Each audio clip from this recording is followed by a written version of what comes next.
Cette vidéo vous est présentée par la boutique de Diceall.com, les prix les plus bas sur vos jeux de société favoris.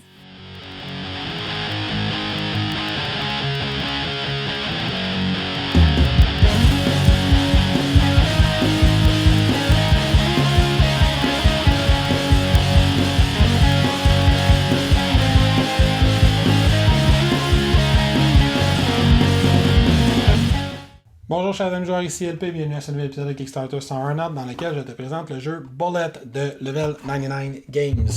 Bullet, c'est un jeu de puzzle, il peut se jouer de façon compétitive, coopérative, 2 contre 2, free for all, il y a plein de modes de jeu. Le but du jeu, c'est qu'on reçoit des balles sur un plateau personnel, on tente de manipuler ces balles-là en les évitant dans une espèce de manga japonais d'action, un shoot 'em up puzzle action game, c'est ça qui est écrit sur la boîte. Et on essaie de prendre ces balles-là et de les retourner vers ses adversaires pour leur causer des dégâts. Moi, dans ce mode-là, il se joue de 1 à 4 joueurs, comme j'ai dit, 2 contre 2, 1 contre 1, tous contre tous. Moi, je vais te montrer spécifiquement le boss mode, c'est-à-dire le mode coopératif, qui est, je te le cacherai pas, mon mode préféré du jeu. Fait que je vais donc me concentrer spécifiquement sur le mode coopératif. À la fin du jeu, je vais revenir pour te dire les petites différences quand tu joues en compétitif, en 2 contre 2, comment ça fonctionne, mais je te le montrerai pas dans le détail. Tu vas quand même avoir une bonne idée en regardant cette vidéo-là. Fait que comme d'habitude, je t'explique comment installer le jeu, je te montre comment on y joue, idéalement de façon claire, et je reviens à la fin te dire ce que j'en pense. Donc, au niveau de la mise en place, on a devant soi la mise en place d'un joueur, comment ça fonctionne. Je précise que c'est une mise en place qui est personnalisée pour le Boss Battle, qui est le mode coopératif. J'expliquerai à la fin les petites différences qu'il peut y avoir dans le mode qui n'est pas coopératif. Fait que chaque joueur va avoir un plateau qui ressemble à ceci, dans lequel les balles vont arriver. Chaque joueur va avoir à se choisir un personnage qui ressemble à ceci, qui va venir avec ses actions possibles et sa fiche de personnage. Moi, c'est le personnage de Esfir Volkova que j'ai choisi. On va coller une partie de la tuile à gauche de notre fiche principale. On va voir dans le bas de cette partie-là les points de vie qu'on a. Esfir a 4 points de vie. Et du côté droit, on va voir les actions possibles de Esfir. On va mettre un petit jeton complètement dans le haut pour indiquer le nombre de points d'action qu'elle a dans un tour. Et je précise que ce plateau-là il est spécifique à Esfir. Ce n'est pas tous les personnages qui ont les mêmes actions. Dans le mode solo, la mise en place va arrêter là pour cette partie-là. Dans le mode coopératif, on va se rajouter 3 petites tuiles qui vont nous permettre d'interagir avec le plateau de nos alliés qu'on va se rajouter. Puis chaque joueur a exactement le même petit set de 3 tuiles. Fait que je vais avoir 5 actions qui sont uniques à moi, puis 3 actions spécifiques qui sont justement précises pour chaque personnage, qui sont les mêmes pour chaque personnage, quand on est à coop. On a également un petit deck de cartes qui ressemble à ça ici, dans lequel on va piger 3 cartes au début de partie. Dans le cas d'Esfir, elle a un pouvoir spécial. Chaque personnage va avoir un pouvoir spécial qui est indiqué ici. Elle va en piger 4. Le reste du deck, on va se le garder prêt. On va avoir à piger souvent dedans. Mais on va se faire une petite main de cartes avec ça. Et finalement, on va avoir une petite aide de jeu qui ressemble à ceci. Chaque personnage va avoir un sac noir comme ça qui va commencer vide, mais dans lequel on va avoir à les placer 10 balles qui viennent de ce sac-là. Fait qu'on va piger au hasard 10 balles là-dedans sans les regarder et on va aller les mettre dans ce sac-là action que j'ai déjà fait précédemment à l'enregistrement de ce vidéo. Quand cette mise en place-là est faite, on va aller faire la mise en place de notre vilain. Le vilain, dans le fond, chaque héros du jeu, d'un côté est un héros et de l'autre côté est un vilain. Fait qu'on prend n'importe lequel des 8 héros qu'on a dans la boîte de base, on le tourne de côté et ça nous fait notre plateau de vilain. Son plateau d'action, c'est la même chose. C'est le plateau d'action de ce même héros-là, tourné de côté, ça devient le plateau de vilain spécifique à ce boss-là. Le boss va avoir un certain nombre de boucliers qu'on va recouvrir comme ça avec les jetons de boucliers. Il y a 5 boucliers qui vont être couverts, un qui va être ouvert pour ce vilain-là. D'autres vilains, ça peut être différent. Chaque vilain va également avoir un petit deck de cartes de pattern qui lui est spécifique. On va le brasser comme je l'ai fait. On va en piger un au hasard qu'on va aller placer ici. Tous les autres patterns, on va les mettre sur le deck comme ça. Pour la mise en place du jeu coopératif ou du jeu solo, ça fait le tour. Je vais tout simplement finir en précisant que certains jetons sont spécifiques à certains personnages. Il y a des personnages qui vont avoir ces petits jetons-là qu'on va aller placer sur notre plateau personnel.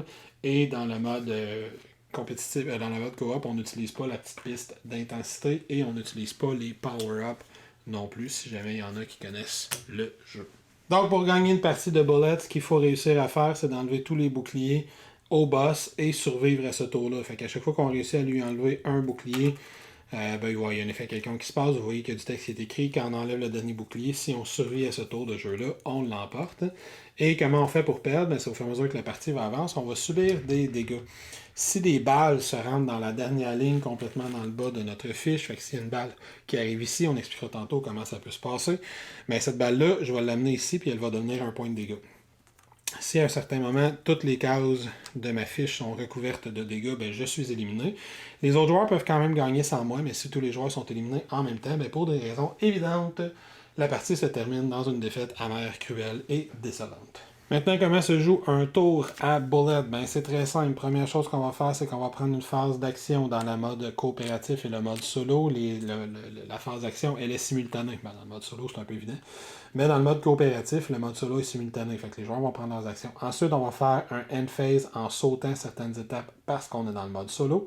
On va faire un clean-up phase. Il y a encore une fois une ou deux étapes qui sont sautées. On va faire le round du boss où il va appliquer son pattern, faire son effet et remplacer son pattern. Puis ensuite, on revient dans la action phase jusqu'à temps que chacun des joueurs soit éliminé ou jusqu'à temps qu'on ait réussi à tuer le boss. Commençons par le Action Phase. Comment fonctionne le Action Phase? C'est très simple. On a 4 choix d'action qu'on peut prendre. Premier choix d'action qu'on peut prendre, ce sont les actions qui sont ici à notre droite. Le coup d'action est indiqué en haut à gauche. 1, 2, 2, 2, 2, 1, 1 et 2.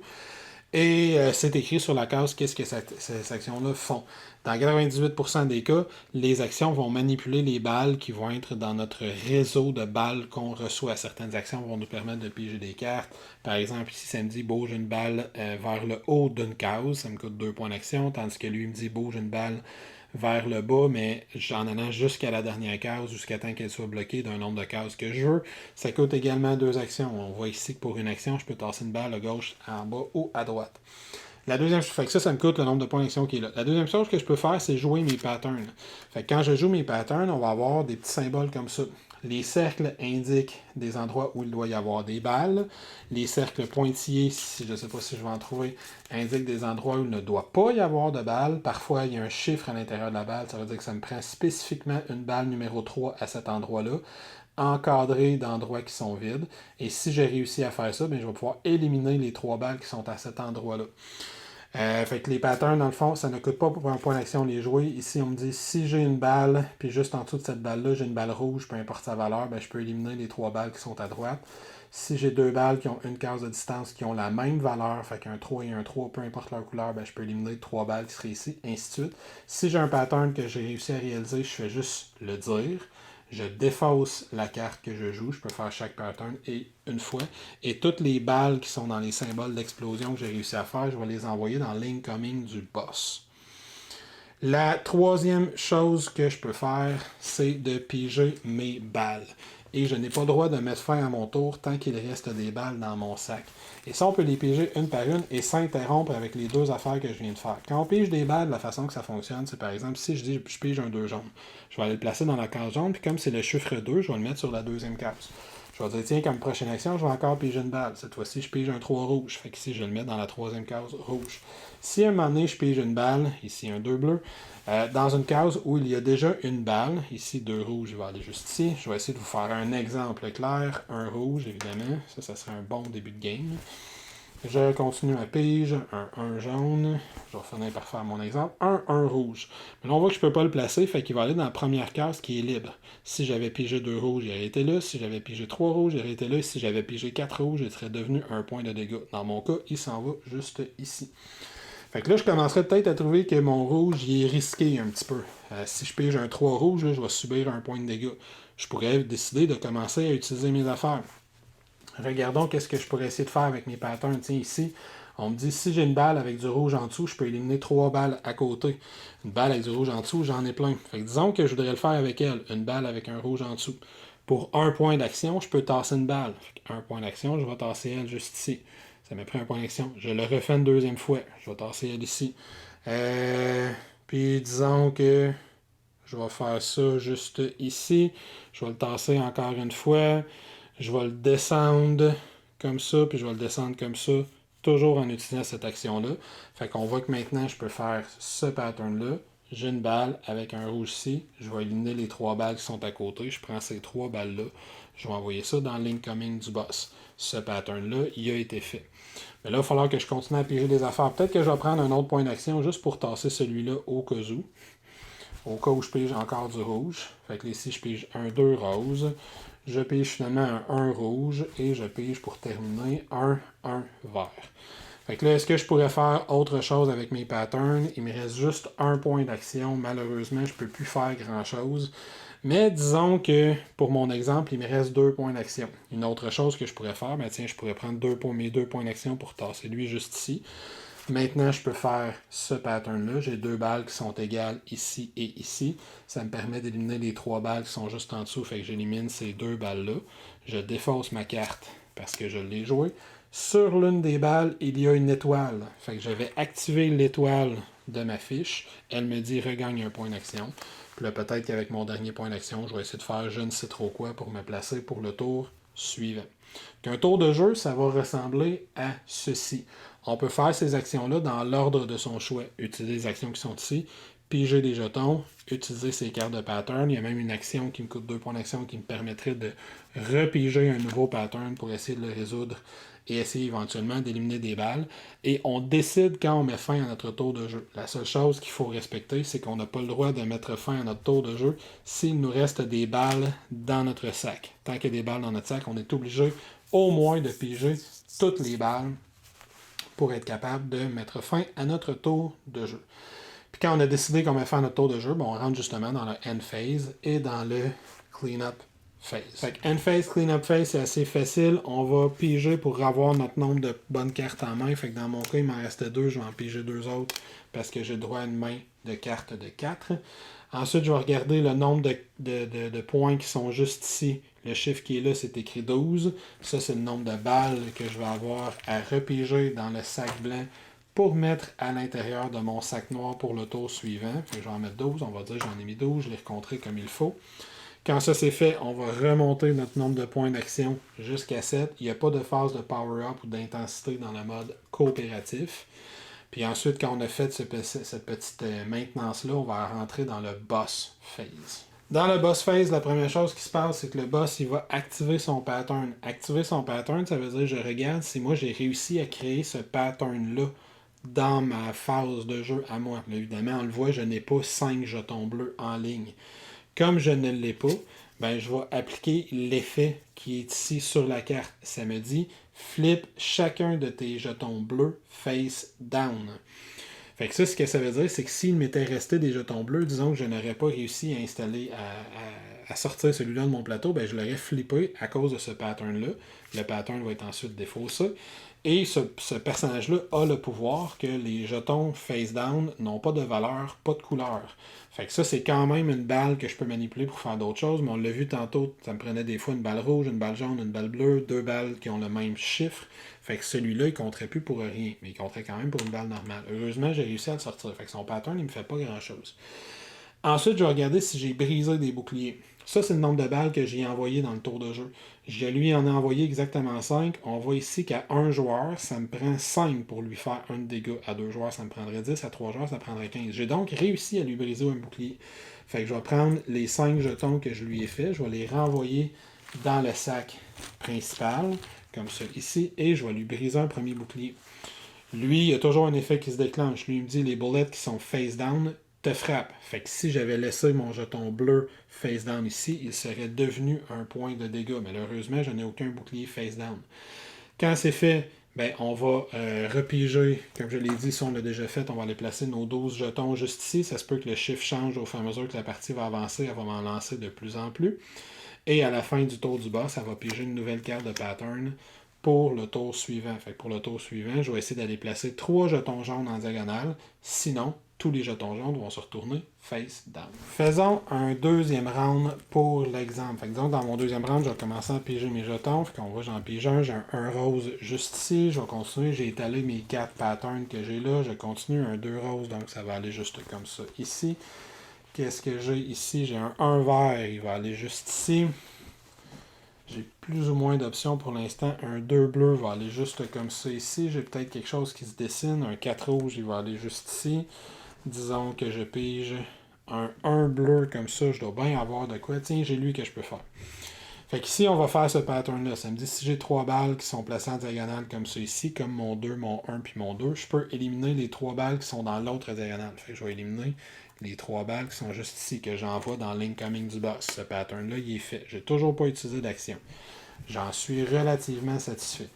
Continuons à piger des balles. J'ai un 3 rouge, 1, 2, 3. Je suis content d'avoir éliminé un rouge. Qu'est-ce que. Ici, un 3, je peux faire de quoi s'il est tout vide autour de lui. Fait que si je le tasse là, puis je descends lui, on va faire ça. Je vais prendre un point d'action pour tasser mon 3 rouge juste ici. Je vais prendre un autre point d'action pour tasser lui juste là. Comme ça ici. On va ici, si j'ai un 3 et que les 3 cases autour sont vides, je peux éliminer les 3 cases dessus. Tiens, paf, paf, paf. J'élimine ces 3 cases-là. Ça, c'était le pattern qui était juste ici. J'en suis très heureux. Il me reste juste 2 patterns à faire, par exemple, mais j'ai pas, il me reste encore quelques balles à piéger. Je me tire relativement bien. Un rouge, je m'en vais juste ici. Qu'est-ce qu'on a d'autre? Un 1 bleu, je vais aller le placer juste ici. Allons-y avec un 2 vert, un 2 comme ça ici. Et finalement, ma dernière balle, j'ai un 3 jaune, 1, 2, 3. Ça, je suis pas super content parce que je me rappelle que son pattern, il a rapport avec les jaunes. Là, mon sac est vide. Je peux mettre fin à mon tour quand je veux, mais j'ai encore beaucoup de cartes que je peux faire. Justement, elle me dit, si les 2 cases à gauche sont vides, je peux éliminer les 3 cases à droite. Les 2 cases à gauche sont vides, je vais éliminer les 3 cases à droite. On se rappelle que quand j'élimine une étoile, moi j'ai le pouvoir que je regagne une action. Fait que ça m'a même pas coûté d'action à faire. Tiens-toi. Par contre, mon dernier pattern, j'aurais peut-être dû y penser avant. Mon dernier pattern, je peux pas le faire parce que ça me prend du jaune. Comme il me reste beaucoup d'actions, je vais prendre 2 actions pour piger une nouvelle carte de pattern. On va voir qu'est-ce que je pourrais faire. Si j'ai... Bon, je peux-tu faire ça? Je suis pas si loin de pouvoir faire ça. Tiens, on va essayer. Pourquoi pas? Juste pour donner des exemples. Je vais essayer de faire celui-là ici. Fait que je vais prendre une action pour déplacer lui-là. Comme ça ici. Je vais prendre une action pour déplacer lui qui est comme ça ici. Ensuite, moi, je peux prendre 2 actions pour monter une balle, comme ça ici. Fait que là, maintenant, je peux faire cela puis éliminer elle. Ça m'a coûté 2 actions de plus, comme ça ici. Il me reste malheureusement juste une action. Mais pourquoi pas, tant qu'en RPG, je vais la faire. Fait que je vais utiliser ce pattern-là. Si j'ai 2 colonnes à 2 balles, comme ça ici, je peux éliminer les 3 balles qui sont là. Moi, j'en ai juste une, mais quand même, c'est un rouge, j'avais beaucoup de rouge. J'élimine ça. Il me reste une action, je ne peux pas faire grand-chose avec. Je mets fin à mon tour de jeu. Comme je mets fin à mon tour de jeu, ben, je vais repiger pour avoir ma main de 4 cartes. Je vais remonter à 7 actions, comme ça ici. On va aller vers le boss phase. Première chose que je vais faire, je vais regarder si j'ai réussi à faire son pattern. Non, je n'ai pas réussi à faire son pattern, mais c'est pas grave, je n'ai pas de balle jaune. Il aurait tourné toutes mes balles jaunes face down. Fait que je vais le tasser comme ça ici. Ensuite, je vais regarder si je lui fais des dégâts. Je lui ai fait 1, 2, 3, 4, 5, 6, 7, 8, 9, 10. Je lui ai fait 2 fois des dégâts. 5 pour lui, 5 pour lui. J'en suis très très heureux. 2 fois, les balles qui auraient été face cachée m'auraient frappé pour me faire de dégâts. Mais dans mon cas, je n'ai pas eu de balles face cachée. Je vais piger un nouveau pattern pour son prochain tour. Et finalement, je vais piger 13 nouvelles balles que je vais mettre dans mon sac noir. Et ensuite, je commence un nouveau tour de jeu. Mais là, comme on le voit, il me reste un petit peu plus de balles que la dernière fois. Qu'à chaque tour de jeu, je vais avoir toujours un petit... Puis là, j'ai 13 balles qui rentrent. Fait que le prochain tour de jeu va être encore plus difficile. Et on continue comme ça jusqu'à temps qu'on soit éliminé ou qu'on élimine notre adversaire. Donc voilà, c'était le jeu Bullet qui ressemble à ceci. Donc, avant de commencer avec la critique en tant que telle, quelles sont les différences quand tu joues en mode compétitif? Il y en a des petites, tu as une piste d'intensité qui monte à tous les tours de jeu ou qui indique le nombre de balles que tu vas racheter dans ton sac. À ça, tu vas acheter les balles de ton voisin de droite parce que quand tu réussis à éclairer des balles, à vider des balles de ton plateau, tu les envoies à ton voisin de gauche. Il y a aussi la différence que tu vas jouer en temps réel. Fait que tu vas avoir un chronomètre ou un sablier, genre ça comme tu veux. Il n'y a rien qui vient en boîte pour ça. Tu prends un chronomètre. Puis, tu es en temps réel pour déterminer comment tu utilises tes actions et tes patterns. Si le temps s'écoule, tu fais juste piger toutes tes balles l'une à la suite de l'autre, puis tu reçois les dégâts qui restent. Donc, c'est un jeu un petit peu plus frénétique, un peu plus battle action quand tu es en mode compétitif. J'ai joué une fois, j'ai trouvé ça intéressant, mais moi, c'est vraiment le mode solo qui m'a accroché. Maintenant, Les composantes, c'est des composantes, au niveau de la critique, composantes comme d'habitude avant tout, des composantes que j'ai beaucoup aimées, des composantes très simples. Tu as un deck de cartes, ton petit plateau personnel, tes plateaux de joueurs. Les deux choses que j'ai beaucoup aimées des composantes, c'est ces plateaux-là, parce qu'ils ont eu l'intelligence d'avoir 8 personnages. 8 personnages, mais des personnages qui se transforment tous en boss sur la même carte. Fait que les composantes sont maximisées pour te donner un maximum de rejouabilité. La deuxième chose que j'aime beaucoup, c'est ce petit plateau-là sur lequel tu mets tes balles, où j'ai vraiment l'impression d'avoir un espèce de plateau d'arcade de jeux vidéo des années 80. Je trouve ça, le visuel, très intéressant. C'est un visuel qui est très éclaté et qui est de type manga japonais. Il n'y a rien de déplacé, là, c'est pas des filles en décolleté en finir. Le visuel est très beau, mais reste à voir si toi c'est un visuel qui te plaît, ce type de visuel-là. Ceux à qui j'ai fait jouer, il y en a qui ont beaucoup aimé, puis il y en a qui ont franchement détesté au niveau du style visuel du jeu. Cela étant dit, au niveau du gameplay, j'ai pas grand chose à dire, mis à part que c'est un de mes coups de circuit pour l'année 2021. Si tu aimes les jeux de puzzle, que tu es dans ta tête, que tu réfléchis comment je vais optimiser mes actions sur mon plateau, c'est un merveilleux jeu à découvrir, selon moi. Si tu cherches les jeux que tu vas lancer un paquet de dés, que tu vas parler fort, puis que tu vas déplacer des figurines, puis tu veux plein de monde, c'est évidemment pas du tout ça que tu vas trouver là-dedans. Mais si tu aimes les jeux vraiment de type puzzle, c'est vraiment quelque chose qui est très très intéressant. Sache que quand tu joues en mode coopératif, les actions spéciales que tu vas faire, que tu gagnes pour pouvoir jouer en mode coop, c'est de déplacer généralement des pions dans le plateau de ton coéquipier ou de lui envoyer de tes propres pions. Fait que c'est pas un jeu que la coopération est extrêmement importante, je te dirais. C'est pas un jeu que tu es constamment en conversation avec l'autre. C'est un coop que tout le monde est dans sa tête. Le plus que j'ai joué en coop, c'est à 3, puis les 3, on est comme ça de même. Puis on regarde nos affaires, puis de temps en temps, on fait comme, t'aurais-tu ça, toi, un 3 rouge que tu peux m'envoyer? Non? Ok, parfait. Puis là, tu continues à faire tes affaires. Puis toi, t'as un 4 bleu? Non? Ok. Puis tu continues à faire tes trucs. Ou de temps en temps, tu vas lever la tête. Y a quelqu'un qui prendrait un 3 jaune? Faudrait que je m'en débarrasse. Puis là, tu peux payer des points d'action pour envoyer tes affaires aux autres. Fait que c'est pas un jeu que tu vas parler sans arrêt, mais si tu cherches vraiment pour moi, son public parfait, là, si tu cherches un jeu de puzzle frénétique qui te fait te casser la tête, puis qui est super intéressant, puis tu veux jouer quelque chose qui est solo, qui se joue bien solo, coop à 2, coop à 3, parce que les parties, pour rien, quand tu es habitué à jouer solo, c'est 10 minutes une partie, tu as vu où je me suis rendu, j'ai brisé 3 boucliers du boss en 2 tours de jeu, fait qu'une partie solo, ça se joue super rapidement, ça se met super rapidement, ça s'installe super rapidement, et il y a vraiment une énorme rejouabilité, parce que chaque personnage se joue d'une façon complètement différente. Ils n'ont pas les mêmes cartes, c'est pas les mêmes patterns qu'ils essaient de faire, puis ils n'ont pas les mêmes pouvoirs. Là, je t'ai montré le bonhomme de base qui a 4 cartes de pattern. Il y a un bonhomme que c'est important la valeur des balles qu'il reçoit parce qu'il va les additionner ensemble pour faire des effets. Il y en a un qui a un jeton de cible qui se promène sur son plateau personnel et qui essaie de placer pour faire des effets spéciaux.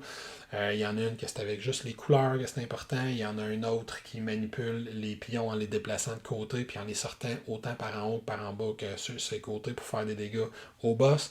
Ils ont toute une façon différente de fonctionner puis c'est super important de les apprendre. Si tu joues 1 heure à ça, tu vas jouer 4 parties en essayant différents bonhommes contre différents boss. Tu as 8 bonhommes, 8 boss, tu as énormément de combinaisons à essayer. Pour vrai, si tu aimes les jeux de puzzle solo, coop, va te trouver ça. C'est vraiment très très très bon. Par contre, il est dur à trouver.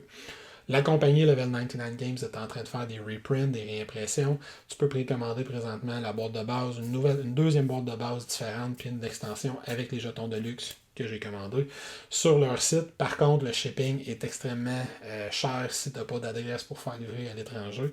Fait que le shipping est extrêmement cher, c'est quelque chose comme 50-60 US au Canada, mais il y a certaines boutiques qui tiennent encore une boîte de Bullet Heart. Là. Tu vois, il y a un petit cœur ici bleu. De Bullet Heart en stock à quelques places au Canada. Il n'est pas facile à trouver, mais il est trouvable. Puis il va revenir en stock probablement quelque part en milieu d'année 2022. Sur ce, j'espère que j'ai réussi à éclairer ta lanterne sur le jeu qui est Bullet Heart, un shoot 'em up puzzle action game. Moi, je vais te souhaiter une excellente fin de journée. Avant de faire ça, je vais t'inviter à venir rejoindre notre chaîne YouTube si ce n'est déjà fait, à venir nous citer sur Twitter, Facebook, Instagram et pourquoi pas nous supporter sur Patreon pour que l'on puisse continuer à te fournir du matériel, dis-je, que l'on espère être d'excellente qualité. Sur ce, ciao, à la prochaine et fais attention à toi quand tu t'aventures dans une fusillade japonaise. Bye.